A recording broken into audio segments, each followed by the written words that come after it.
Most nutrition advice isn't written for people who actually train. It's written for people who want to be healthier, lose a few pounds, or improve how they look without placing any serious demands on their body. It's built around aesthetics, looking good, compliance through novelty, and rules that assume that you have unlimited mental bandwidth. That advice could work temporarily for people whose physical output is pretty low and whose margin for error is pretty wide. But when you train regularly, that equation is going to change. Training increases energy demands, it's going to compress your recovery windows, it's going to raise the cost of mistakes. If you miss your calories, you have inconsistent protein, hydrate poorly, or even have badly timed carbohydrates, do not just stall aesthetics. They're going to reduce your performance, degrade your recovery, and compound your fatigue over time. People who actually train hard have a much smaller margin for unnecessary complexity, and most nutrition advice quietly is going to exceed that. Complicated rules feel pretty productive at first. They're going to give you structure, some identity, but over time, complexity is going to create decision fatigue. Decision fatigue leads to inconsistency. Inconsistency eventually collapses the entire system. So for people who actually train, the goal isn't going to be perfect nutrition. The goal is more so repeatable nutrition. Repeatable nutrition is going to show up as predictable actions tied to specific moments in the day. Breakfast is already decided before you wake up, whether that means eggs, yogurt, or just skipping it entirely. Training days trigger food automatically instead of negotiation. If you lift or you run, you eat within a few hours after, even if it's some basic meal. Late in the day when your energy is low, the default option in the fridge still contains protein and quality calories. Nothing here is going to depend on motivation. The decision has already been made in advance. There's no tracking, no decision making under pressure, because under pressure is when you fail. The goal is nutrition that supports output, recovery, and consistency under real life conditions, not theoretical ones. Nutrition that works when work is busy, sleep is imperfect, motivation is average, and life is happening all at the same time as training. And this is where the idea of optimizing defaults matters. Because nutritional success is less about what you intend or hope to eat and more about what happens automatically when time, energy, and attention are limited. So most nutrition advice assumes you want nutrition to be a pretty big hobby. It assumes you want to think about food all the time. It assumes you want variety all the time. It assumes you want to track, analyze, adjust, and experiment indefinitely. That could be fun, could be engaging for a little bit, it might even be interesting, but it's not operationally sound for people who actually have other things to do and train seriously. Exercise already consumes so many physical and cognitive resources. Programming your workouts, recovery, sleep, scheduling, and effort all draw from the same limited pool. When nutrition also demands constant decision making, it's going to start competing with training quality, all the other things going on in your life. We think it's about discipline, but discipline is going to run out. Good old modern philosopher James Clear mentioned in his book Atomic Habits, great book by the way, that we do not rise to the level of our habits, we fall to the level of our systems. Therefore, we must create a system. Every decision has a cost. The more decisions you require someone to make each day, the worse their decision quality is going to become over time. This is decision fatigue, and it explains far more failed nutrition plans than any lack of willpower ever will. Research on fighter pilots shows the same effect. Fewer low-level decisions leads to a better high-level performance. A nutrition plan that only works when motivation is high, it's not a good plan. A nutrition plan that only works when life is calm, again, is not a good plan. A nutrition plan that collapses under mild stress, not a good plan. I think I've made myself clear. So for people who actually train, nutrition has to be pretty robust. And I know that is a buzzword, bear with me. It means it must survive. Busy workdays, inconsistent schedules, social obligations, travel, low energy days, and a poor night's sleep. The way you get there is not by having more rules. It's about better defaults. So this guy's been talking a whole lot about defaults. Let me explain what defaults are. They are what happen when you are tired, rushed, distracted, or unmotivated. They are what you eat when you do not want to think. They are what you choose when effort is low. They are what your environment nudges you towards automatically. So in practical terms, in the context of this discussion, a functional nutrition system for someone who trains handles 3 situations in advance. It decides how protein shows up when meals are rushed. It decides where carbohydrates go on training days so performance is protected. It decides what you eat when cooking feels like way too much effort. If those situations are already solved, nutrition is going to stop competing with training or all the other things going on in your life for attention. Optimizing defaults means deliberately designing your nutrition so the easiest option is also the most useful option. Instead of relying on discipline a bajillion times per day, you rely on structure once and you build it out in advance. This is the difference between a fragile plan and an actual durable system. A fragile plan requires constant attention. Durable system, it's gonna run in the background. And durability is always going to beat optimization. So the simplest way to evaluate any nutritional choice is to ask one question. What is going to give the most return for the least amount of effort? High return nutrition choices tend to have the same characteristics. They're nutrient dense, easy to consume consistently, rather affordable, compatible with training schedules and driving to work and doing other things, low friction, and also low decision cost. They work on good days and bad days. They work when life is busy. They work without too much special preparation. And just as important, they reduce how many decisions you have to make. When the number of daily decisions decreases, adherence increases automatically. This is how humans function. High return choices are going to be boring, but boring means predictable. Predictable means repeatable, and repeatable means results. This framework also strips away just general ideology. Foods are not necessarily good or bad. They are useful or they are not, given the context of your training demands and any lifestyle constraints. Like I mentioned earlier, heavy resistance training stresses the nervous system. Conditioning stresses the cardiovascular system and the nervous system. Skill-based sports demand a lot of focus and coordination. If nutrition also requires constant planning, weighing, logging, evaluating, something eventually will break. You may have experienced it, and usually it is consistency. Simple systems are going to outperform those perfect plans over time because they actually survive reality. If a meal is going to be late or missed altogether, the system is going to recover instead of spiraling. Simplicity is basically going to increase your error tolerance. And as you have more moving pieces in your life, this is going to matter a whole lot more. The harder you train, the more things you have going on in your life, the less room you have for nutritional chaos, because that's gonna mess up with your brain. And again, the solution is not going to be tighter control. It is more so a clearer structure. Simple systems are gonna reduce your cognitive load. Reduced cognitive load preserves energy. Preserved energy improves training quality. So I know I've been talking a lot about theory and just general diet philosophy, but let me give you some actionable advice. Dairy. Dairy is a very useful example of a high return nutrition choice. Not because it's essential or it's in the food pyramid or because everyone should consume it, and not because it deserves some special status, but because for many people who actually train, actually exercise, it is high return, super low effort. A high return nutrition choice earns its place by solving common problems repeatedly. Dairy usually works because it's gonna handle situations that are otherwise gonna derail any consistency.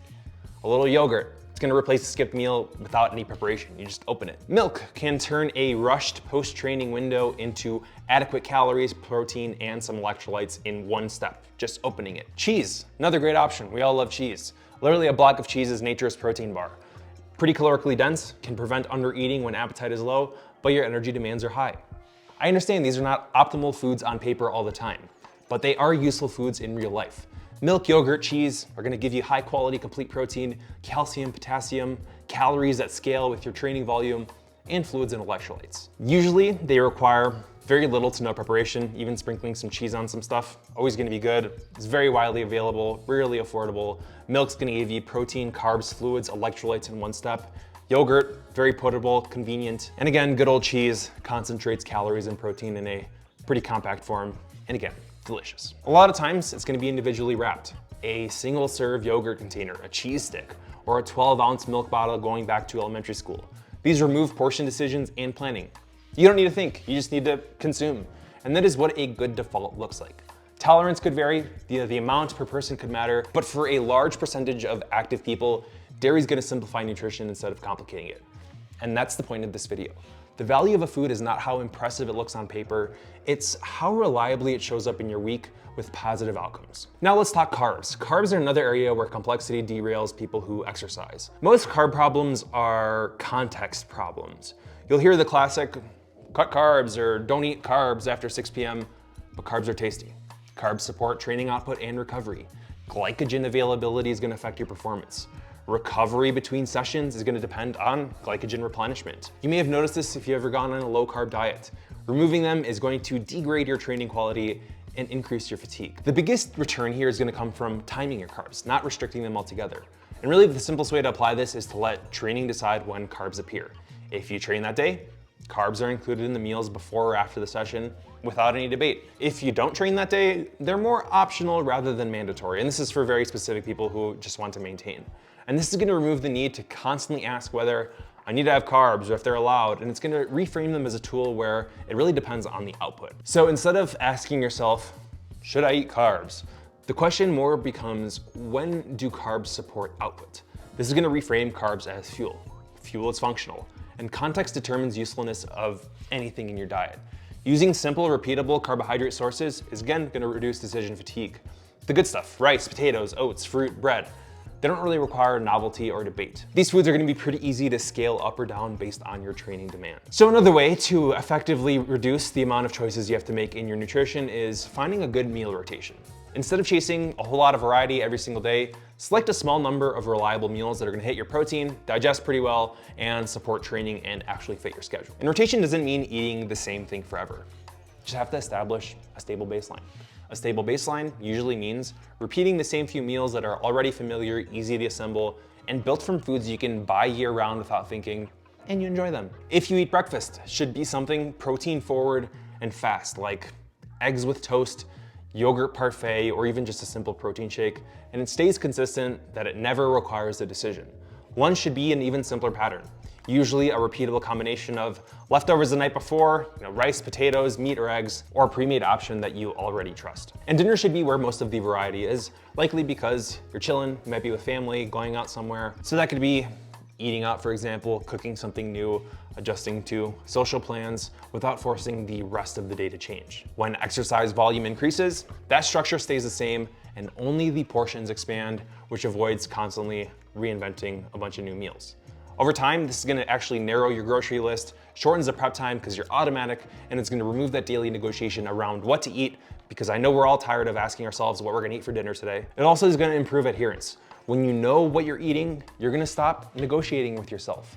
We all work well with some certain confined rules. Variety can still exist. No one's saying you can't go have a cookie or have a burger with your friend. It can exist socially or occasionally, but it's like a pyramid. It's gonna sit at the top of a stable foundation rather than replacing it or at the bottom. So here are some other high return nutritional habits, because that is why we're here. And actually a lot of nutritional habits matter more than people expect because they're gonna quietly support that system. Number one, super basic, adequate protein most of the days. This is less about hitting a perfect number and more about maintaining a minimum pretty consistently. Protein is gonna anchor your meal, stabilize your appetite, and supports recovery without too much thought. You don't need obsessive tracking, weighing all your steak or something like that. You just need a pretty reliable baseline. Usually protein should be baked into default meals, and then everything else is gonna be easier to manage. Next, of course, hydration. Hydration directly affects your output, coordination, and perceived effort as well. Even if you're mildly dehydrated, it's gonna degrade your performance before you even consciously feel it. A simple rule like fluids and electrolytes handled by a certain time of day is gonna remove guesswork and prevent any late session drop-off. Myself, I aim to have half of my water, so 2 of my big water bottles, not pictured, consumed by 1 p.m. Of course, you also have to make sure that you eat enough. Underfueling is really common in people who exercise, especially when you have work stress and training overlap. And you're gonna notice this. Low energy is gonna affect your recovery, your mood, your sleep quality, progress. So that's why I do think it's helpful to track for a period of time, not make it your whole personality or your entire life, just to get a baseline of what you're putting into your body so you have an idea of what your body needs. You also shouldn't really make any unnecessary eliminations. If you remove foods without a clear medical or performance-based reason, you're gonna increase complexity without necessarily improving any outcome. Every elimination adds another decision point. Unless there's a very specific rationale, restrictions are gonna often reduce adherence more than they're actually gonna improve results. You often see this with, no sugar or things like that. Now let's talk about your environment. Optimizing defaults is gonna extend beyond food choice. It's not just what you decide to eat. It's what your environment quietly pushes you toward when you are busy, distracted, or tired. That's gonna include how food is stocked, what's visible and immediately reachable on your shelf, and what's prepared in advance, and what is accessible during high friction hours like when you are working. And if you reflect on your life, most eating decisions are gonna be pretty reactive. People are gonna eat what's closest, what's already open, or what requires the least interruption to their day. High return foods placed front and center will get eaten. Foods that require searching, prep, or cleanup probably will not. And this is why your environment always beats your intention. A fridge organized around those default meals is gonna outperform a perfect meal plan that lives inside your notes app and never gets executed on. A good old Greek yogurt pack that's ready to grab is gonna beat some complex meal that requires a ton of cooking and cleaning up, even though that they're both technically planned. When your environment is aligned with your goal, all your behavior is gonna be automatic. Discipline isn't gonna be something that you have to summon repeatedly. It is just embedded into the setup. For people who train, this is going to matter. Energy and attention are better spent on training quality and recovery, not on negotiating food decisions all throughout your day. When your environment does the work, nutrition stays in the background where it belongs. Nutrition really should make your life easier. And usually the best nutritional approach isn't going to be the most restrictive or the most impressive. It's the one that works on ordinary days.